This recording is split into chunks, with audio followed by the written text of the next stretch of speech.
Сәлеметсіздер ме? Сізбен бүгін Жасуан ұйымының мүшесі Куангалиева Адем. Және де мен бүгін сіз қойған сұрақтарға оқушылардан жауап аламын. Ал біз бастаймыз.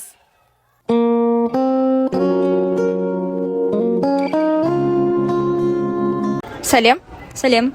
Мектептегі тәртіпті жақсарту үшін қандай бастамалар көтеруді ойлайсыз?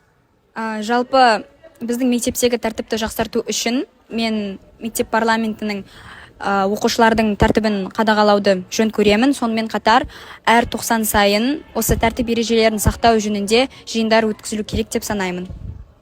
Рахмет. Сәлем. Сәлем. Президентпен бірлесіп қандай жобаларды жүзеге асыруды жоспарлайсыз?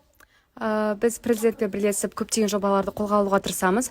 Оның ішінде білім жобалары, спорттық жобалар, экологиялық жобалар, тағы да басқаларын қолға алып, және де оқушыларға да сол жобаларды ұсынуға тырысамыз. Сәлем. Сәлем. Мектепте өзіңді қаншалықты жайлы сезінесің? Мен мектепте өзімді 100% жайлы сезінемін. Өйткені мен осы мектепте 1-ші сыныптан бері білім алып жатырмын. Және көптеген мұғалімдермен тіл табысып, көптеген жан достарым бар. Мектептің жағдайын жақсарту үшін қандай жоспарларыңыз бар? Мектептің жағдайын жақсарту үшін, жалпы қаламыздағы гимназиямыздың беделін арттыру үшін, менің ойымша мектеп парламентінің жұмысын күшейту қажет. Себебі мектеп парламенті ол біздің гимназиямыздың тікелей көзі деп санаймын. Сол үшін де біздің белсенділеріміз гимназиямыздың беделін арттыру үшін көп жұмыс жасау қажет.